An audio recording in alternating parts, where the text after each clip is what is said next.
What is up, guys? Eric here from Real Film Reviews, bringing you another movie review, this time for the new Spike Lee film, BlacKkKlansman. BlacKkKlansman is directed by Spike Lee, stars John David Washington, Adam Driver, and Topher Grace. BlacKkKlansman tells the story of Ron Stallworth, who is the first ever African-American police officer in Colorado Springs, and after starting up a conversation with the local Ku Klux Klan chapter over the phone, he decides to start an investigation on them to see if they pose any credible threat. However, he obviously cannot go, being as he's black and the Ku Klux Klan is racist. So he has to find a white officer to portray his white counterpart as Ron Stallworth, who is Adam Driver. And when they start doing this, he is him on the phone while Adam Driver is him in person, and they begin to investigate the Klan. But at the same time, Ron Stallworth, the real Ron Stallworth, begins to start conversations with David Duke, the head of the Ku Klux Klan at the time, which makes things even more interesting. Now, this film is based on a true story. However, I read some up on it, and it does seem like they did change a lot of details about it.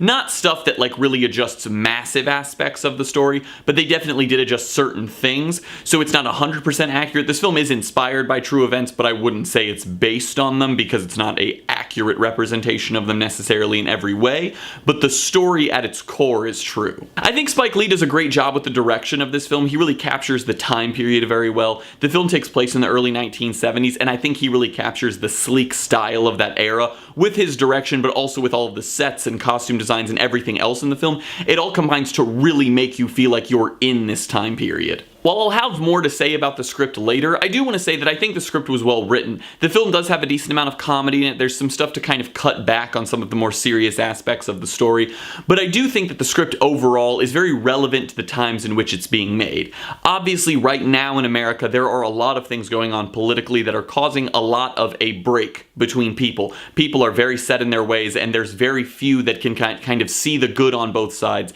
It's much more easy to just see one side as totally bad, and I think this film very much captures that very well. And I think that while I'll have more to say about the script later, in that aspect the film very much is fitting for the times. And then also the music in this film, while there are scenes that take place in bars or in public locations where they play actual music from the time period, the score and the composition of this film from the music standpoint is fantastic. It feels like a movie that would have been made back in the 70s in its musical style, and I think that that really helped, as I said before, immerse you in this time period even more, so you felt like you were watching something that was real. And then the best thing about this movie, honestly, is the performances. John David Washington gives a fantastic performance in this movie. He's very good throughout the whole role, being as he plays the character who sort of starts this investigation. It's very interesting because he has such a hatred, very, obviously, for the Ku Klux Klan in the film, so he's extremely passionate about this case, and it very much comes through in his performance in the way he talks about a lot of things.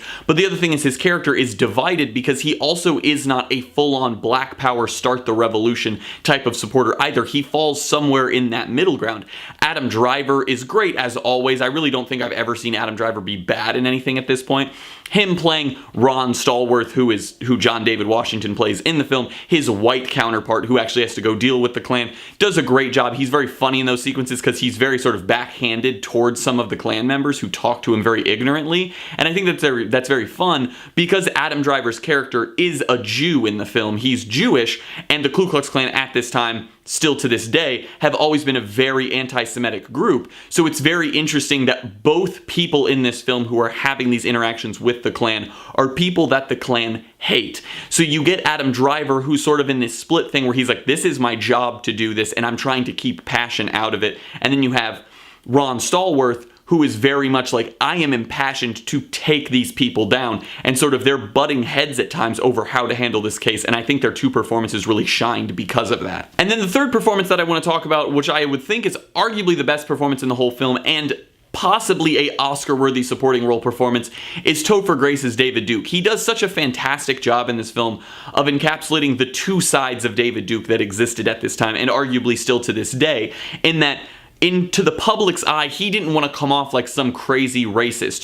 He wanted to be someone that could be viewed as someone who could run for political office with his opinions that he had on the world, but then behind closed doors was this very hate-filled racist person. And I think that the way that Topher Grace was able to encapsulate those two aspects of one character and flesh them both out made it such an interesting thing to see on screen, because you get to see this character never really change. He doesn't grow over the course of this film, but over the course of the film, you get to see each side of him in different aspects, and I thought that that was so interesting, and it's why I thought his performance was so good. Now, in terms of my problems with this film, I really don't have many, but the one that I do want to point out that's very much on the technical side is the pacing of the film.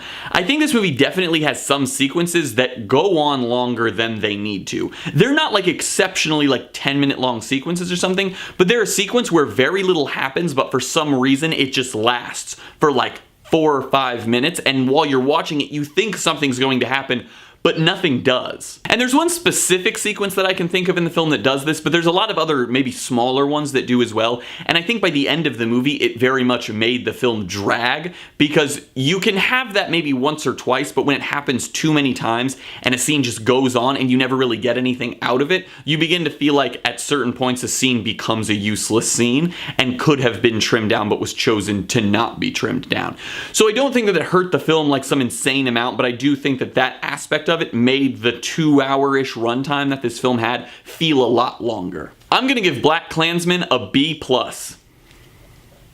I think that this is an exceptionally well-made film with a lot of great emotion put into it and a lot of very good performances. If you enjoy films that make a very strong political statement, go see this movie. If you're someone that wants politics to stay out of your art, definitely don't go watch this one. Well guys, as always, I'm Eric. If you enjoyed this review, please do like, subscribe, comment down below what you thought of BlacKkKlansman, share everything we do here on Real Film Reviews, and hope to see you guys later.